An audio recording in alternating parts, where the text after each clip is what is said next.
Viewers, আপনারা সবাই কেমন আছেন? আলহামদুলিল্লাহ, আল্লাহর অশেষ রহমতে আমরা অনেক ভালো আছি। তো আজকে আমি মাছের চুলায় প্রথম চিংড়ি মাছের মালাইকারি ট্রাই করব। তো এখানে আমি লবণ দিয়ে চিংড়ি মাছগুলো ভেজে নিচ্ছি। তো চিংড়ি মাছটায় প্রচুর ফেনা উঠছে, তাই চিংড়ি মাছ দেখা যাচ্ছে না।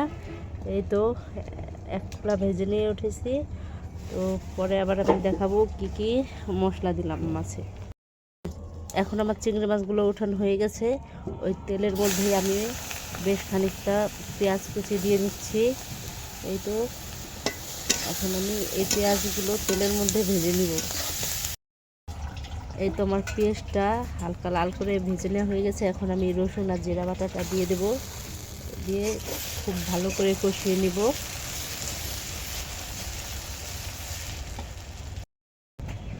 তো এ পর্যায়ে দিয়ে দিলাম আমি একটু লবণ,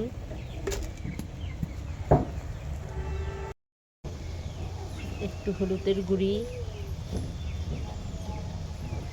সামান্য একটু মরিচের গুঁড়ি।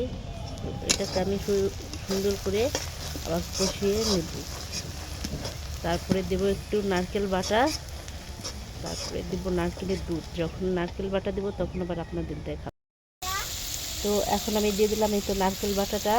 আর এই নারকেল বাটাটা অনেক সুন্দর করে কষিয়ে নেব। যখন নারকেল বাটার উপরে থেকে তেল ছেড়ে দিবে তখন আমি দিয়ে দেব নারকেল দুধ। তো আমার মশলাটা অনেক সুন্দর করে কষানো হয়ে গেছে। আমি এর মধ্যে নারকেলের দুধ এবং কিছুটা কাঁচামরিচ দিয়ে দিচ্ছি। তো এখন দিয়ে দেবো হচ্ছে চিংড়ি মাছগুলো। আমি কিন্তু মাটির চুলায় রান্না করতেছি শ্বশুর বাড়িতে। এই তো আমি লাস্ট পর্যায়ে এখন কিছুটা চিনি দিয়ে দেব।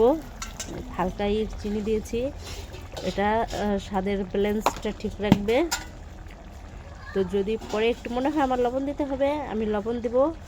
এবং নামানোর আগে আপনাকে দেখাবো যে আপনাদের যে কেমন কালার আসছে।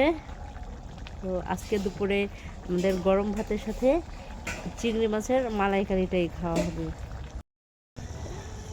এই তো আমার মালাইকারিটা করা শেষ। উপর দিয়ে দেখছেন হালকা তেল ভেসে উঠেছে। তো আমার ভিডিওটি ভালো লেগে থাকলে অবশ্যই আমার চ্যানেলটিকে সাবস্ক্রাইব করে থাকবেন এবং পাশে থাকা বেল আইকনটি ক্লিক করে রাখবেন।